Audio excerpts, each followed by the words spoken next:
Chère Anne, merci de nous accueillir ce matin ici au CNRS au nom d'Alain Fouques et puis je pense au nom de l'ensemble du CNRS qui est particulièrement bien qualifié pour traiter des sujets dont on va parler aujourd'hui puisque l'interdisciplinarité et la grande diversité des compétences qui sont au CNRS font que finalement sur tous les sujets qu'on va évoquer, je pense qu'il y a des chercheurs et des chercheuses qui sont compétents dans cet établissement. Donc grand merci de nous accueillir.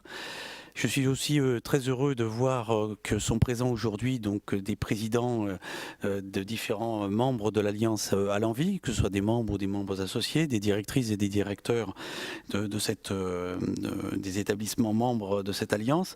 Je suis aussi très heureux de noter la présence de Gilles Boeuf, conseiller auprès de la ministre de l'Environnement, de l'Énergie et de la Mer, et puis la présence de Driss Ouazzar, qui est le directeur de l'École nationale supérieure des mines, parce que tout à l'heure, à Rabat, j'aurais dû le dire, parce que des écoles des mines, il y en a dans quelques endroits.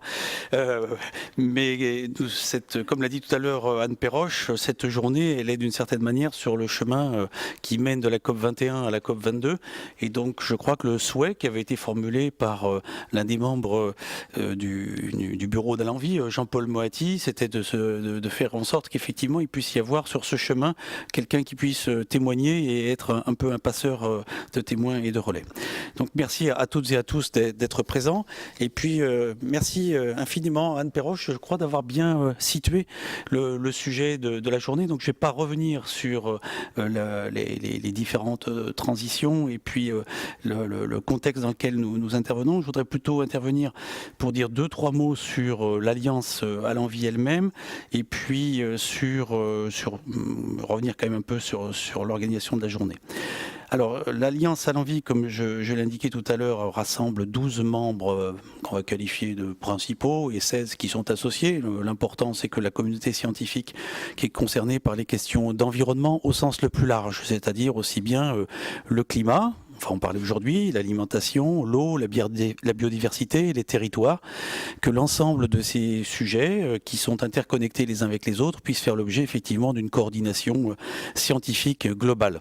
Alors cette coordination, elle s'exerce dans le champ des infrastructures de recherche, elle s'exerce dans le champ de la programmation scientifique en lien avec l'Agence nationale de recherche, dans le champ de la programmation scientifique aussi en lien avec l'Europe dans un certain nombre de circonstances, puisque cette alliance est d'une certaine manière dépositaire pour la France de 6 des initiatives de programmation conjointe sur le climat, sur l'océan, sur l'eau, sur la mobilité urbaine, sur la sécurité alimentaire et le changement climatique en agriculture, ainsi que sur les régimes alimentaires d'une certaine manière. Donc cette alliance joue ce rôle de coordination pour l'ensemble de ses membres. Elle le joue d'une manière qui est particulièrement légère. Alors pour celles et ceux qui ne m'ont jamais entendu le dire, j'ai l'habitude de comparer l'Alliance à l'envie à une forme de libellule, c'est-à-dire que avec un dispositif particulièrement léger, qui par ailleurs est quand même suffisamment efficace pour organiser des journées comme aujourd'hui, et je tiens donc à remercier Elisabeth Gibert, Benoît Fauconneau, Christine Douchez, Caroline D'Angléan et puis celles et ceux qui ont pu les accompagner dans l'organisation de cette journée. Mais c'est un dispositif qui est particulièrement léger et qui pourtant effectivement fait fonctionner nos coordinations. Alors, infrastructure, programmation, toutes ces choses-là sont effectivement importantes, mais il est important aussi de temps en temps d'avoir des rencontres scientifiques. Alors effectivement, ce sont les deuxièmes rencontres scientifiques organisées par l'Alliance à l'envie. Ça ne veut pas dire qu'il n'y a pas d'autres moments où il y a des échanges scientifiques. Chaque année, les animateurs de l'Alliance, des groupes thématiques ou des groupes transversaux, dont je vais vous épargner la liste, il y a 13 groupes thématiques et 5 groupes transversaux. Nous avons l'occasion de les réunir, notamment quand on réfléchit à la programmation de l'Agence nationale de recherche, sujet d'actualité. Donc il y a des rencontres de ce type-là où on parle d'une certaine manière de science. Les gens qui travaillent sur les infrastructures de recherche se réunissent régulièrement. Les gens du consortium de valorisation thématique qui portent en gros une activité d'intelligence économique dans le domaine de l'environnement pour l'ensemble des membres de l'Alliance à l'envie organisent régulièrement des séminaires de restitution des études qu'ils conduisent.